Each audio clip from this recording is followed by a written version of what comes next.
मोदी और योगी की double engine सरकार पूरे देश में पेपर लीक करा रही है। ये किस प्रकार का अन्याय कर रहे हैं योगी जी और उनका प्रशासन। नौजवान परेशान है, वो हताश है और वो काकरोच जनता पार्टी के रूप में अपना विरोध दर्ज करा रहा है। रहते हुए बिहार देश में शिक्षा की स्थिति तो सुधरने से रही, शिक्षा मंत्री का इस्तीफा तो बहुत पहले हो जाना चाहिए। तब बनती है जब कोई परीक्षा हो जाए और पेपर लीक न हो।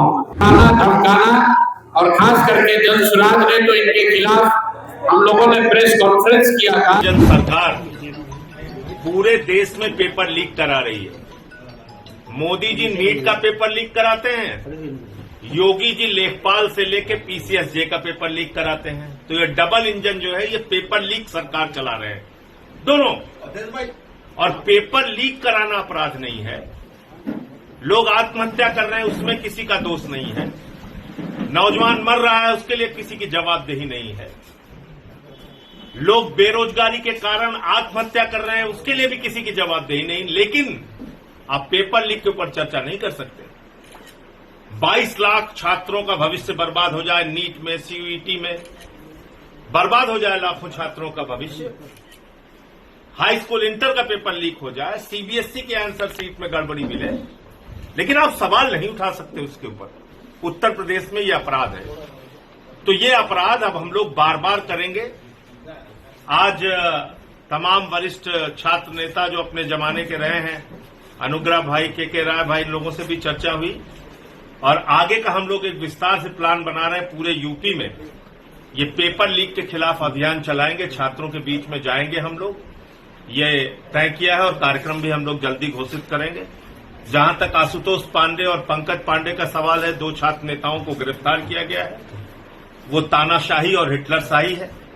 उसके खिलाफ हाईकोर्ट में हैबियस कॉर्पस की एक याचिका दाखिल की गई है। उस पर न्यायालय के आदेश की प्रतीक्षा रहेगी। लेकिन उत्तर प्रदेश की सरकार को और यहां के प्रशासन को जिस तरह से हाईकोर्ट लताड़ रहा है, रोज फटकार लगा रहा है, यह अपने आप में साबित करता है कि यहां की नियम, कानून, कायदा कुछ भी मानने के लिए, संविधान मानने के लिए ये लोग तैयार नहीं है। मनमाने ढंग से काम करते हैं। उन दोनों की परीक्षा थी, टीजीटी की परीक्षा। 5 साल के बाद उनको मौका मिला था, लेकिन वो भी उनको परीक्षा नहीं देने दिया गया। ये किस प्रकार का अन्याय कर रहे हैं योगी जी और उनका प्रशासन। और कौन सी हिटलरशाही है ये। मुझसे मुलाकात नहीं, 14 तारीख को आशुतोष पांडे का फिर एग्जाम है, उसका एडमिट कार्ड भी है, मैं वो आपको शेयर कर दूंगा। ये अजीब तानाशाही चल रही है यहां पे। तो इसलिए ये अब सिलसिला रुकने वाला नहीं है और छात्र आंदोलन और लोगों की जो लड़ाई है उसको हम लोग आगे बढ़ाएंगे। आपके साथ जो वहां रोका गया था बातचीत करते हुए, उसको लेके हमने प्रिविलेज कमेटी के सामने नोटिस दिया है और अपने सभापति महोदय को, जो देश के महामहिम उपराष्ट्रपति हैं, उनको नोटिस दिया है कि जो अजय मिश्रा, सत्यम मिश्रा जो एडीएम सिटी थे और उनके साथ के जो अधिकारी थे, उन्होंने गैर संवैधानिक, गैर कानूनी ढंग से काम किया। एक सांसद के तौर पे ये मेरी जिम्मेदारी है कि मैं लोगों की शिकायतें सुनूं। ये मेरा सांसद के तौर पे कर्तव्य है, दायित्व है और उसमें बाधा डालने का अधिकार किसी को भी नहीं है। तो ये मेरे विशेषाधिकार का हनन है। इस संबंध में मैंने नोटिस दिया है। काकरोच पार्टी के आज जंतर मंतर सम्मेलन भी है। काकरोच पार्टी इस देश के नौजवानों का गुस्सा है। काकरोच पार्टी उस निराशा से निकली हुई है जिसमें बेरोजगार नौजवान आत्महत्या कर रहा है। लाखों छात्र नीट के पेपर लीक से दुखी हैं, सीयूईटी के पेपर लीक से दुखी हैं, सीबीएसई के आंसर शीट में गड़बड़ियां और धांधली मिल रही है और हजारों करोड़ का रिश्वतखोरी का धंधा है ये पेपर लीक। तो उस निराशा से नौजवान परेशान है, वो हताश है और वो काकरोच जनता पार्टी के रूप में अपना विरोध दर्ज करा रहा है। जहाँ तक शिक्षा मंत्री के इस्तीफे के मांग की बात है, तो व्यक्तिगत तौर पर और जनसुराज दल की ओर से हम लोग पहले भी कह चुके हैं कि जो बार बार प्रश्न पत्र लीक होने की बात है, उसी के आधार पर शिक्षा मंत्री का इस्तीफा तो बहुत पहले हो जाना चाहिए था।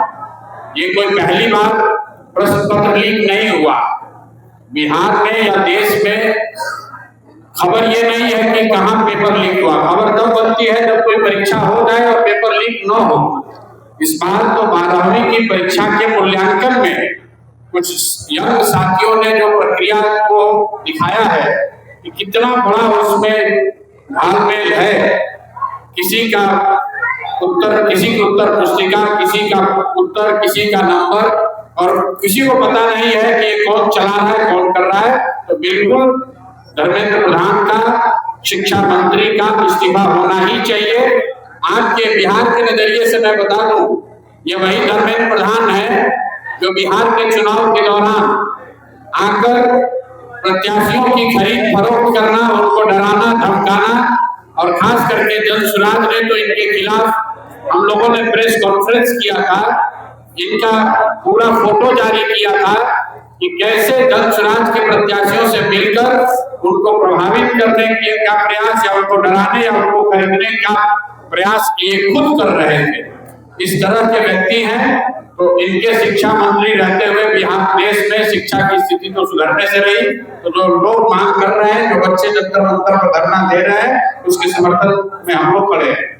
तेजस्वी यादव ने अपनी सुरक्षा वापस कर दी है, तो इसमें क्या बोले बताइए।